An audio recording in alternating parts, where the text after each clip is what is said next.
Hello and welcome to Tournament Poker Project. My name's John. And I'm Tain. And we are two recreational poker players that love the game but want to take it a bit more seriously. And this is our journey to get good enough at poker to be able to go and compete to a pretty good level in the World Series of Poker. My current bankroll is, I've got two, so I've got my live one at -80. And my online bankroll is up at 164. Tain, what you want? Alive hasn't done anything, sitting at £190 still milking that couple of wins I had. And my online is floating around $80-90. Nice. So you're going to be the live pro and I'll be the online pro by the sound of it. We should just pull our resources together and play that all the time. Okay. What about it? We are not professional poker players. We are pretty near the start of our journey. We've been playing for a few years, taking it seriously for maybe a year and a half, 2 years. But the real study, I would say, apart from reading some books and watching a few bits online, I think the real study, the regular study has come in this sort of last couple of months, really, isn't it, Tain? Start of April, we started recording these, and this is when we've been regularly doing the hand analysis. Yeah. So regularly going through, trying to remember the things we'd discussed, trying to remember the things that we'd highlighted as exploits, but also leaks, and also trying to play more. So we've actually got something to talk about. So this is a hand we've got here that we want to talk about today, and we're going to do this hand analysis like we've been saying. So if I talk us through where we're up to. So this is a $2 sit and go on Poker Stars, and there are still 9 players left at the table. It starts at 9, there's still 9. The chip stacks are starting to vary a little bit. There's one person down at just 740, another one at 900. But they range from sort of 700 up to about 2100. And we are under the gun +1, and we are the chip leader with 2100. The blinds are currently 40 and 80, and there's a 10 ante. So the pot, like before any betting apart from the blinds, the pot is 210. So the end value is 210. Our chip stack at 2100, we are exactly 10M, which means the table is getting overall quite short stacked in comparison to the blinds. Everyone's on about 10M, it seems, on average, and in some cases, we're on 10M. Everyone seems to be on about 5M up to 10M. So we are under the gun +1. The under the gun player folds, and we find pocket tens. So the 10 of hearts, the 10 of spades. So what was your first thoughts in this situation, Tain? Yeah, with tens, that is within my opening range from any position. There are times that I will just call with these because I like them, especially early. I like to call if I feel the table is going to pick up on things like how often I'm set mining, how often I'm raising. Only because in my mind, tens are much closer to your premium ace, king, ace queen, kings, aces, and you treat them differently to if someone's calling with sevens to set mine kind of thing. So yeah, there's going to be action here, but I'm raising with the most of it. It's rare that I'm just checking, just calling. Yeah. I'm almost, unless I've got some kind of worry, I'm almost never folding. I'm liking a raise here. I don't think there's many situations I would call. So you do raise, or you do open, to 3 times the big blind. So you put 240 chips in, and we then get 3 folds, and the guy in the cutoff position flat calls. The button folds, as does the small and the big blind. So we go to a flop with a pot of 690. And just to recap then, you've got pocket tens, you've opened 3 big blinds, under the gun +1, and the cutoff has flat called. The flop comes down queen of diamonds, ace of diamonds, king of spades. Okay, so not great. 3 overcards on the board, but my first gut here is we can represent here, right? We can represent because we opened from under gun +1. So we've got a lot of aces, we've got a lot of kings, and we've got a lot of queens. We've got a lot of ace, king, ace, queen. We've got lots of, we've just hit sets. This is our flop. What was you thinking? Yep. I mean, some of the reads I had on the player were that they had a lot of folds in them.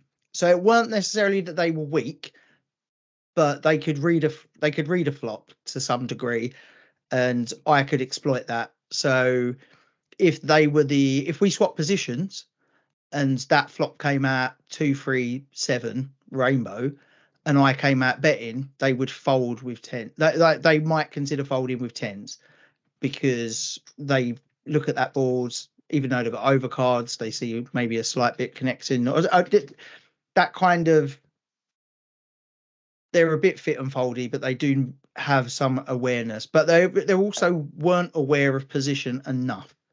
They didn't seem to be giving any credit to where the raise was coming from in terms of position. So they wouldn't see that tens were probably at the bottom of my range. Whereas, so with that in mind, then this is prime position to c bet, right? I'd say so. Yeah. I mean, they weren't playing very often. So let's say they were only playing 10-15% of hands.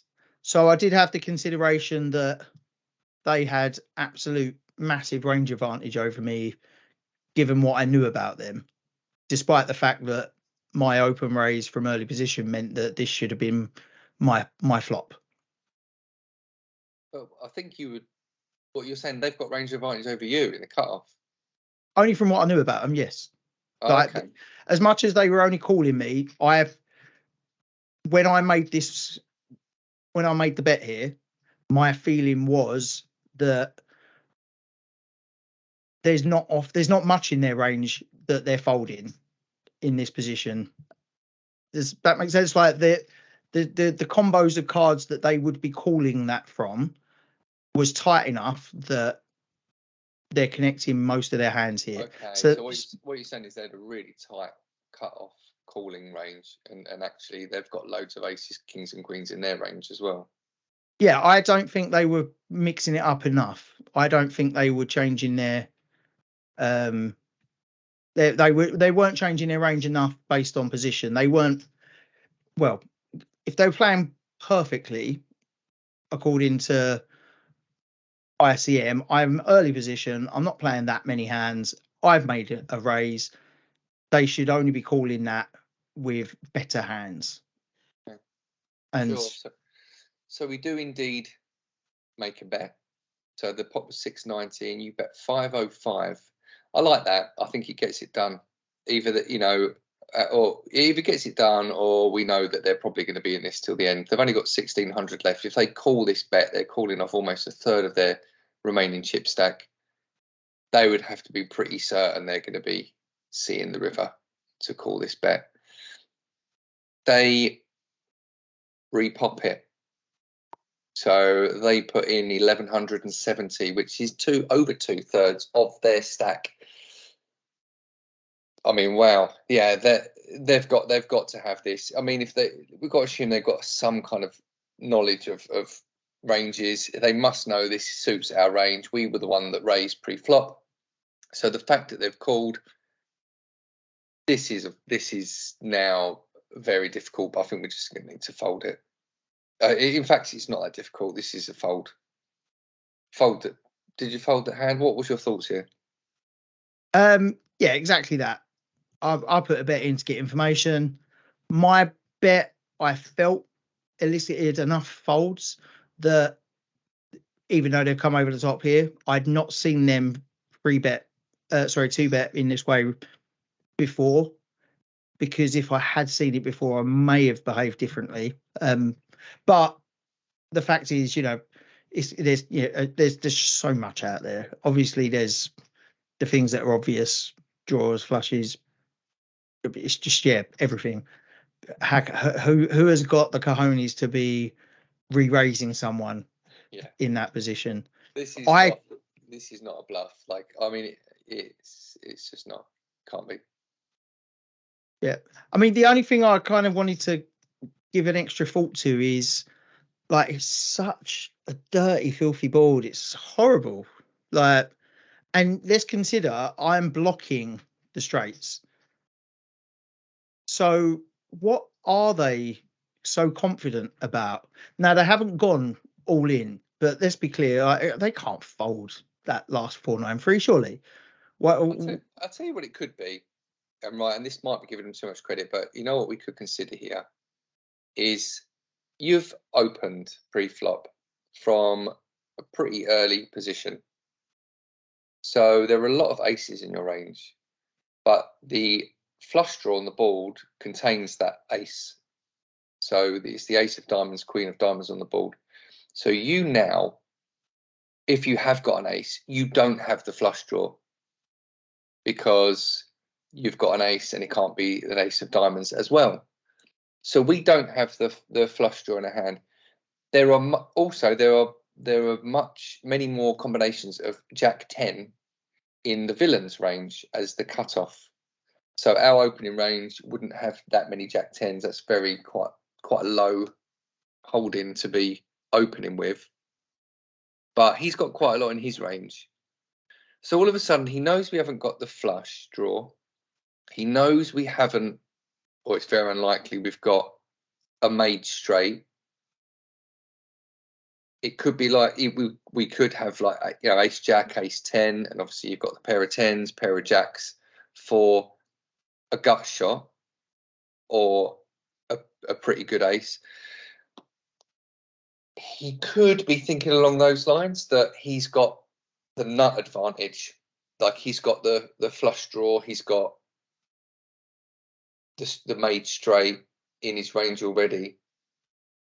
But that's extremely ballsy because we've also got loads of, you know, made hands. We've hit a set of aces, we've hit a set of kings, we've hit a set of queens. We've got two pair loads of times. We've got ace king, ace queen. Yes, we haven't got the straight, and yes, we've not got the flush draw. But we've got a hell of a lot of everything else, and we're going to be calling a lot of the time on this minimum re-raise that he's made here. So with all that in mind, this from him, the villain, with this minimum re-raise, or no, actually it's a little bit over minimum re-raise, but it's pretty much and 2/3 of his stack. He's got something very strong, and he just wants to get all his chips in. Yeah.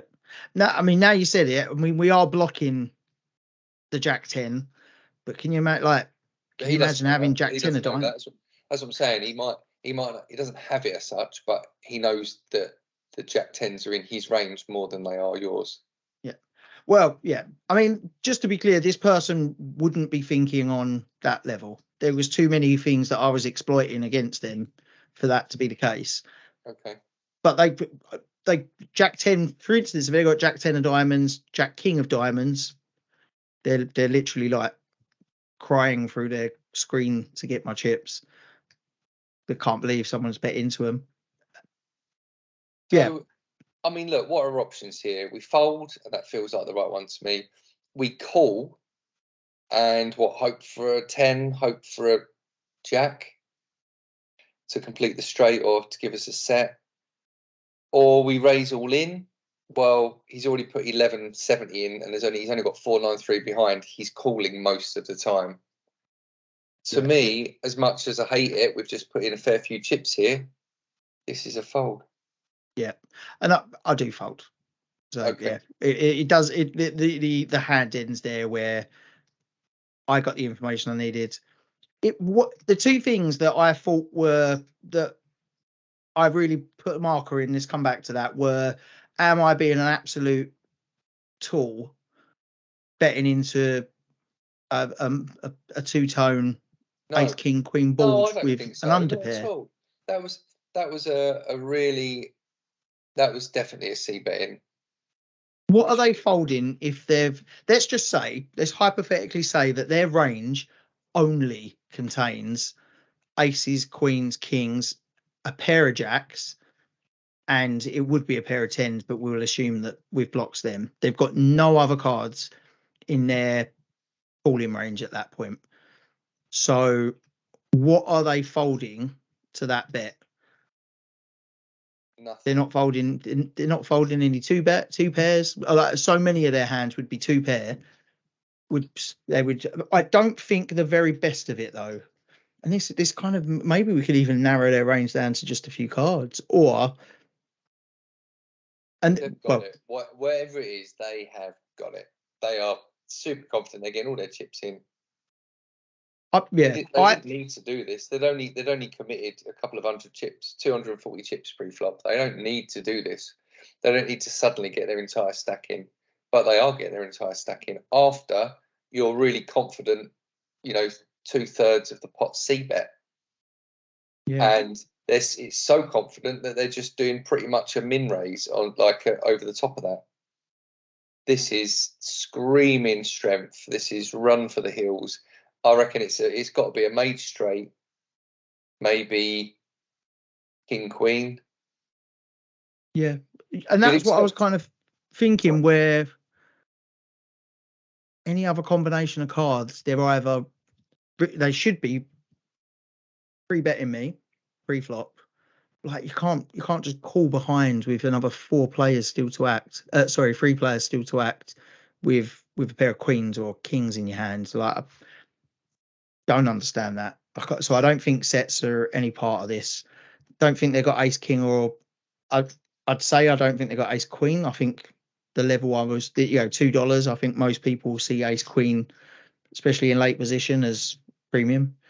But against an early position open, I think he's got some ace queens.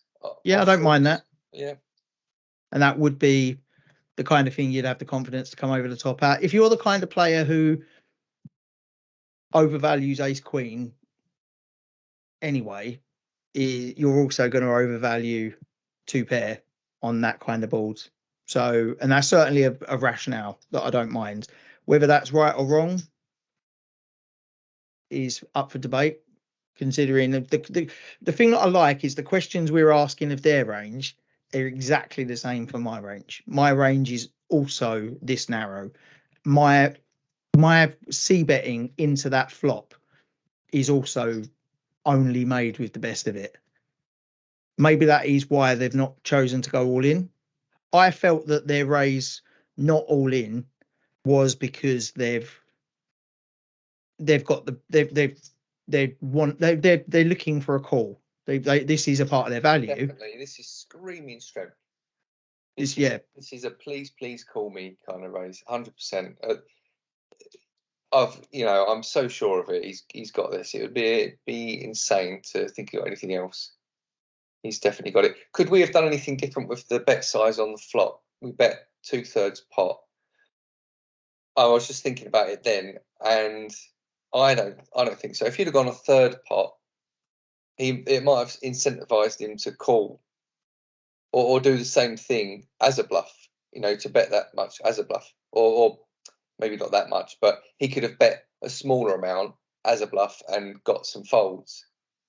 So this amount, this 2/3 says, I've hit this hard. You basically have to go all in, and you can only do that if you've got it, because I'm going to be calling. Yeah. So the fact that he has done it and he has bet when you've already bet 2/3 of the pot, I don't think there was any other way this hand could have gone, unless you've done a really nitty, just check it down, check fold when your tens turned into an underpair. Yep, and you see the kind of flop that I don't mean speculative hands, but it's so wet that implied odds are strong. This is very much the hands where if you hit your draw, you've got to assume the other player's got a big part of it, and the chances of you stacking them are nice and good here. Whereas when you're playing some kind of raggy balls and you end up hitting your flush and everyone folds, well, that's obvious because there was nothing else out there, and all of a sudden there's a third heart on the river, and everyone doesn't want to be a part of that because they can see it a mile off. Whereas this is, there's a real strong opportunity to hit there. But then if you're just drawing, why not wait for that to realise? Maybe it's because they've got a bit of, King Jack, for instance, with the flush draw. They've got a piece of it, as well as they've still got 10, the 10 if the straight needs to come about, diamond if that needs to come about. So yeah, no, I was kind of happy with my raise as well. But I think so. One other thing to consider is the SPR at this point. So the pot size on the flop is 690, and the villain has got the effective stack at 1663. So the SPR is under 3. That is a stack off kind of chip stack. Now, to stack off, if he had any ace at all, he'd be stacking off. Even if he had a good king, he'd probably be stacking off. Queen, probably not so much. It would be hard to stack off with a king because of your being in early position. You have got a lot of aces in your range, and you've bet so big. But he might be able to justify himself a stack off with the king. But for him to not have any of that, or to have like an even lower under pair, like a pair of sevens, a pair of eights that he may have called pre-flop with, which would have been incorrect. You shouldn't be set mining, I don't think, for that pre-flop bet with that many chips left. But actually, yeah, there's no way he's got anything less than your tens. He is, unless it's an outright crazy bluff. But how often is he doing that? This is just all day long. He's got you beat. Fold your cards. No, I agree. Cool. All right, as long as you feel that the underbet, or the underpair betting into almost guaranteed. There was enough folds in that flop in their range. No, that was it was played correctly. I like it. Any other thoughts before we wrap up, Tain? No, it's all good. Perfect. Cheers for your insight. Yeah, thanks, Tain. Always a pleasure. And thanks to our listeners. Till next time. Take it easy. Cheers.